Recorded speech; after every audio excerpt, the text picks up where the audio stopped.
But a season that is over, but we're still talking about now is the college sports, especially when it comes to college football and college basketball. We've seen how in the past college athletes, have been limited by if they want to leave a school or not, like what their options were. But now this new NCAA transfer rule has changed things, made it a little bit better, I think, for college athletes. Coach Perry, what do you think about this? Well, first off, if you're liking this show, I mean, I was chasing around a stink bug. I've been doing a bunch of hand movements on here. Come on, like the show here. Yeah, you can't get that anywhere else, right? Yeah, you can't get that anywhere else. You can't. Not like this. Like the show. Give us a subscribe, right? We got a phone number. Give us a call here. You want to give us a call about a certain topic? You want us to talk about a certain topic? Well, then do that. I would love to answer your questions about X's and O's or anything about the draft coming up next week. Subscribe to the show, give us a like, follow us on Twitter, and let's get this action going. But this NCAA transfer rule, I think, is groundbreaking, to be honest. And I think it's about time, to be honest, too.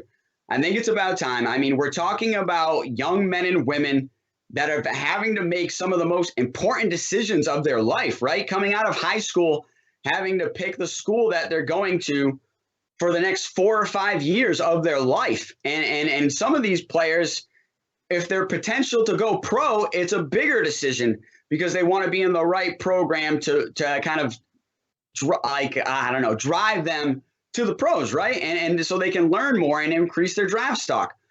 But occasionally you make the wrong decision, you pick the wrong school, maybe a coach gets fired, which you see that a lot now. A coach gets fired. That was the coach that you committed to.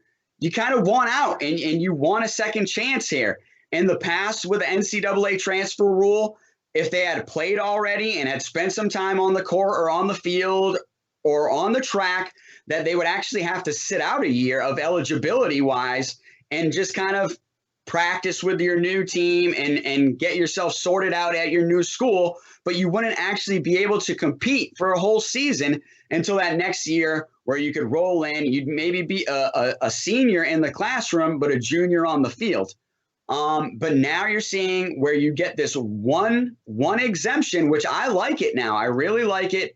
If they've made the wrong decision and say they picked the wrong school or the coach gets fired, they now have one choice where they can go to a new school and just play automatically and play immediately and play with their new team. So I think this is something that they should have looked at this a long time ago. So I think it's late to the game, but better late than never. So good cheers to the NCAA for finally bringing this rule in. But I think it's something that, was clearly needed we're talking about 18 to 23-year-old young men and women that are making important choices, and they need people to help them make these choices. But this is one of those things where it's like a get out of jail free card. We all like that, right? Get out of jail free card and go ahead and move on to your new school and play automatically and continue on with your NCAA career.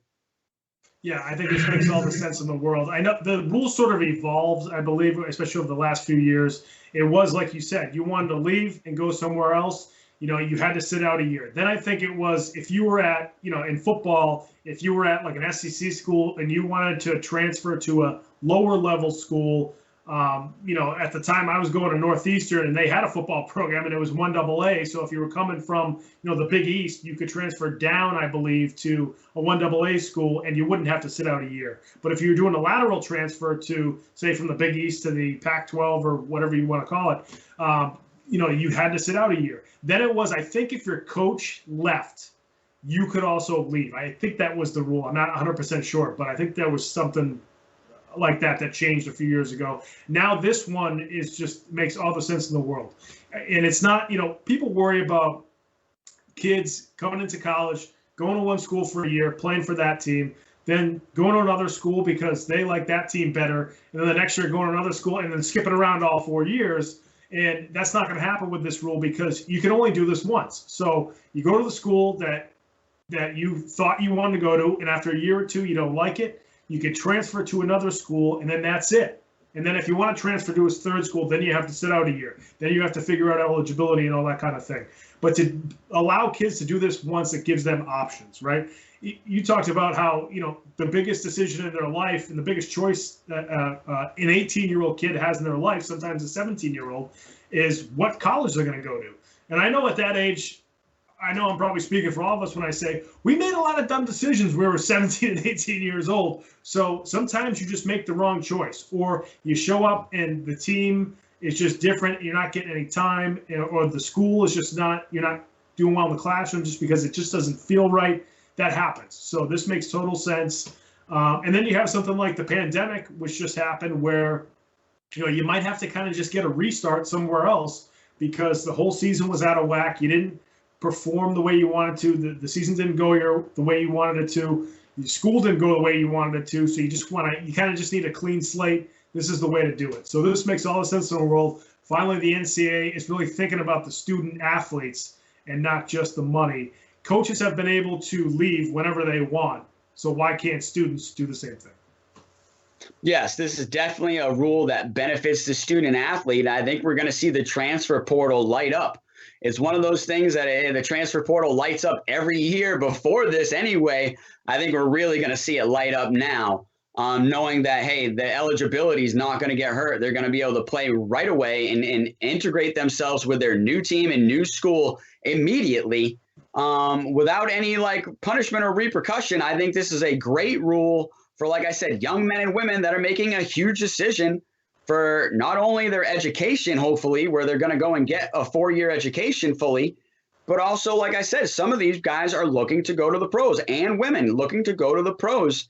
So this is a big deal. And I'm glad that the NCAA finally did it. Like I said, better late than never. I think the NCAA has obviously dropped the ball on a lot of things in the past, but I think they're starting to pick up the pieces, and this is a first good step.